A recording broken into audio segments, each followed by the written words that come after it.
Hello and welcome back to my channel K drama tales. हमने start करी है एक सीरीज जिसका नाम है आइलैंड। उसके फर्स्ट सीजन का सेकंड एपिसोड आज हम देखेंगे। तो चलिए स्टार्ट करते हैं आज का एपिसोड। पिछले एपिसोड में हमने देखा था कैसे दो बच्चों को डेविल हंटर बनाने के लिए ट्रेन किया जा रहा है। कि वॉन्जंग से देखा नहीं जाता तो उन्हें छुड़ाने के लिए वो जेल की चाबी चुराती है और उनको छुड़ाने जाती है, लेकिन वान उसे काटता है जिससे उसे चोट आती है। फिर भी वॉन्जंग अपना काइंड नेचर नहीं बदलती और वो उल्टा वान को पूछती है, तुम डर गए होंगे है ना? कोई बात नहीं, बाहर की दुनिया बहुत खूबसूरत और दयालु है, ऐसी क्रूर नहीं है। चलो यहाँ से चलते हैं।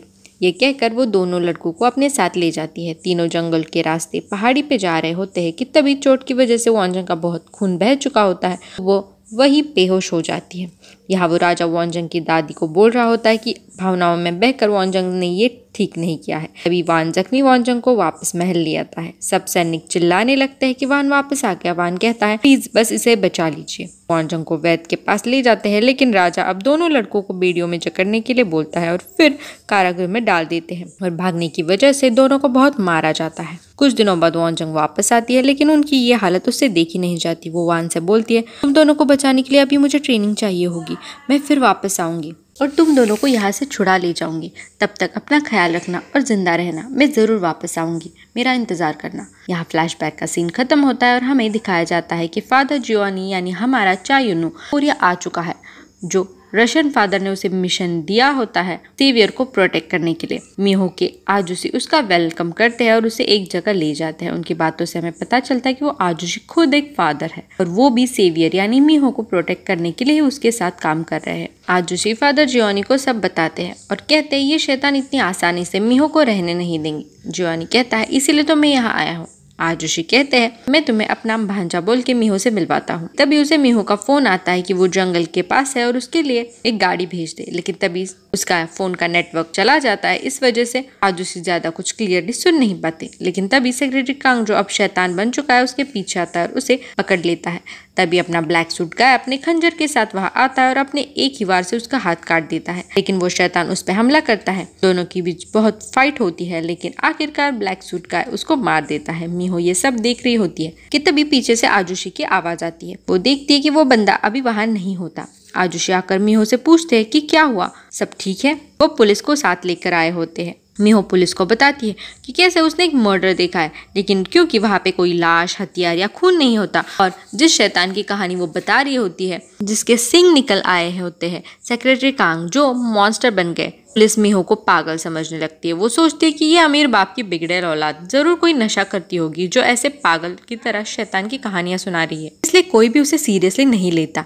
आजुशी को पता होता है, लेकिन वो पुलिस को क्या ही समझा पाते। वो कहते हैं कि शायद उन्हें कोई सदमा लगा है, लेकिन शुक्र है कि वो ठीक है। वो उसके पापा को भी फोन करके बताता है कि वो नई जगह है, इसलिए मिहो को एडजस्ट करने में थोड़ा टाइम लगेगा। लेकिन यहाँ मिहो बहुत ही ज्यादा डरी हुई है और वो जल्द से जल्द जेजू आइलैंड को छोड़ के वापस अपने घर यानी सोल वापस जाना चाह रही होती है। वो अपनी कॉलेज फ्रेंड की हेल्प लेकर गाड़ी मंगवाती है और किसी को बिना बताए जेजू एयरपोर्ट पहुंच जाती है। यहाँ हमें एक ऑफिसर दिखाया गया है जिस पे टॉयलेट में ही शैतानी शक्तियां हमला कर देती है। एक और मिहो को टिकट काउंटर पर ही रोक दिया जाता है। वो लेडी उसे बोलती है, सॉरी लेकिन हमें ऊपर से ऑर्डर है कि आपको प्रोटेक्ट करे।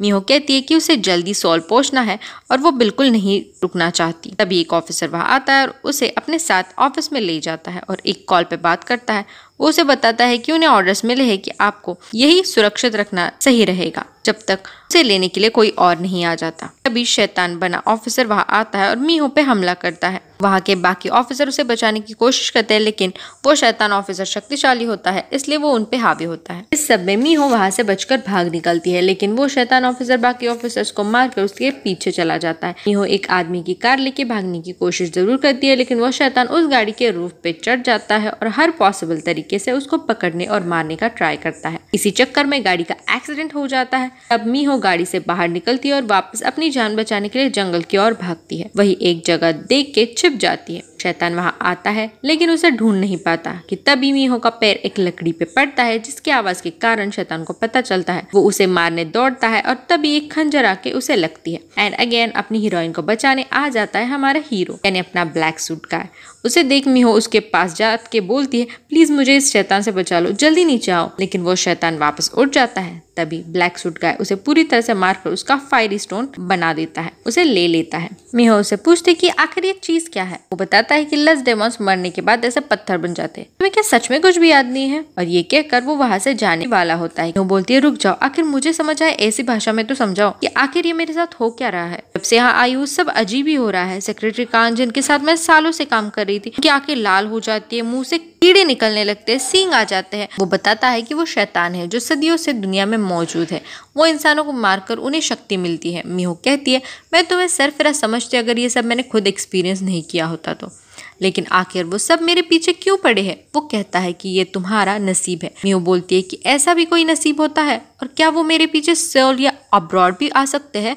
वो बोलता है कि हाँ, तुम जहाँ जाओगी ये तुम्हारे पीछे पीछे वहां तक आएंगे और वहां तुम पे हमला करेंगे, यही तुम्हारा नसीब है। आगे सीन शिफ्ट होता है, हमें दिखाया जाता है कि फादर जियोनी पहाड़ों में कुछ ढूंढ रहे हैं। एक तरफ ब्लैक सूट गाय वो स्टोन एक जगह रखता है और प्रे करता है कि भगवान करे अगले जन्म तुम एक नॉर्मल इंसान की जिंदगी जियो। फिर वो दादी अम्मा उसे मीहो के बारे में पूछ रही होती है कि अगर वो लड़की सच में वांजंग है तो जरूर उसके शरीर पे कोई ना कोई निशान होगा। वो उसे अपने घर में ले जाकर खाना भी खिलाती है। तभी हमें उस दादी की एक पोती दिखाई जाती है जो उसे डांटती है कि हमेशा फ्री का खाना मत खाया करो, कुछ पैसे भी दिया करो दादी को। तब वो वहां से उठ के चला जाता है। फादर जियोनी आज उसी को फोन करके बताता है कि वो शैतान की शक्तियों का जहाँ पे बैटल हुआ है उस वाली जगह पे कुछ ट्रेसेस ढूंढने की कोशिश कर रहा है। वो पूछता है कि क्या उन्हें अंधेरे में रहने वाले उस आदमी की कोई जानकारी है। तो वो बताता है ज्यादा कुछ तो पता नहीं की, बस वो बहुत खतरनाक है, इतना ही पता है। तो फादर जियोनी कहता है कि उसे खतरनाक चीजों का शौक है। एक और मीहो का डर के मारे बुरा हाल है। अब जब उसे पता चल चुका है कि वो जहाँ भी जाएगी वो उसके पीछे आएंगे और उसके पास बचने का कोई रास्ता नहीं है, वो बहुत घबराई होती है, जिस वजह से उसे अपने घर में सोने से भी डर लग रहा होता है। वो आजुशी को बोलती है कि उसे बहुत डर लग रहा है और वो नींद की दवाई के बिना सो नहीं पाएंगी। तो वो बताता है कि इसे शांत और अच्छी नींद आए इसलिए उन्होंने अच्छी आयुर्वेदिक चाय बनाई है। तो वो मना नहीं कर पाती और गोलियां चाय के साथ ले लेती है, लेकिन फिर भी वो सो नहीं पाती और भगवान को याद करने लगती है कि मैं कुछ भी गलत नहीं करूंगी, हर रोज चर्च जाऊंगी, लेकिन भगवान मुझे इन सबसे बचा लेना। कि तभी खिड़की से कुछ आवाज आती है। वो देखने जाती है तो बाहर कुछ नहीं होता, लेकिन वो अंदर आती है तो वही ब्लैक सूट गाय वहां पे बैठा होता है।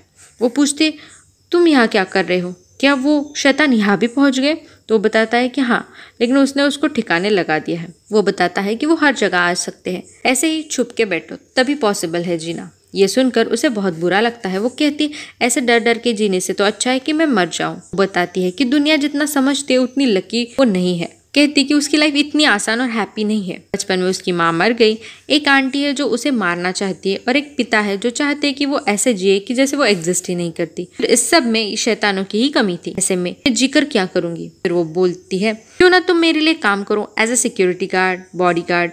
उसे समझ नहीं आता है। वो कहती है तुम मुझे बचाने ही आए हो ना? कहता है बिल्कुल नहीं।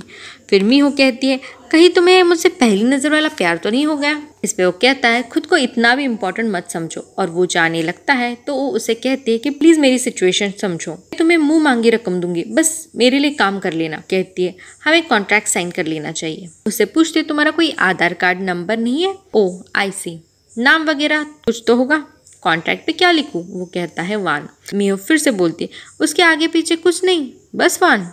वो कहता है हाँ सिर्फ वान। बाद में मीहो पूछती है उसका मोबाइल नंबर। वो कहता है उसके पास फोन नहीं है। मीहो कहती वो कुछ प्रॉब्लम नहीं है, वो कुछ मैनेज कर लेगी और उसे कोई फोन दिला देगी।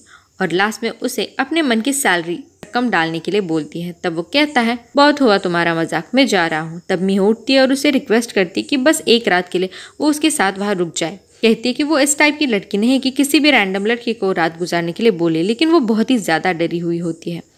उसे इतना सहमत देखकर वान रुकने का डिसाइड करता है। जब उसकी आंख लग जाती है तो वान को उसके सीने पे एक निशान दिखता है। उसे दादी की बात याद आती है कि अगर वो वांजंग है तो जरूर उसके शरीर पे कोई ना कोई निशान होगा। अगले दिन सुबह जब मीहो की नींद खुलती है तो अच्छी नींद के कारण वो बेहद खुश होती है। और फिर जब वो कॉन्ट्रैक्ट पेपर पे उसके सिग्नेचर देखती है फिर तो उसकी खुशी का ठिकाना नहीं रहता और वो खुशी से नाचने लगती है। लेकिन फिर सैलरी का ब्लैंक स्पेस देख के वो सोचती है कि कहीं ये मुझसे कुछ भी अमाउंट तो नहीं ले लेगा। फिर अगले सीन में हमें दिखाया जाता है कि वो ब्लैक सूट गाय वांजंग को याद कर रहा होता है। उसे याद आता है कि पास में कैसे उसी ने यानी वान ने वांजंग को सीने पे वो खंजर मारा था जिसका वो निशान है। वो सोचता है कि क्या मैं तुम्हें ब्लेम करूं कि तुम मुझे कैसे भूल सकती हो, या शुक्र मनाओ कि तुम्हें कुछ भी याद नहीं है। और वही ये सेकेंड एपिसोड खत्म हो जाता है। अब आगे क्या होगा, कैसे वान, मीहो सब शैतानों से लड़ेंगे, फादर जियोनी कैसे इस फाइट का हिस्सा बनेंगे, जानने के लिए मिलेंगे नेक्स्ट वीडियो में अगले एपिसोड के साथ। तब तक इंतज़ार करिए मेरे नेक्स्ट वीडियो का। और ये वीडियो अगर पसंद आया हो तो वीडियो को लाइक, शेयर एंड चैनल को सब्सक्राइब करना बिल्कुल ना भूलिए। Thanks for watching.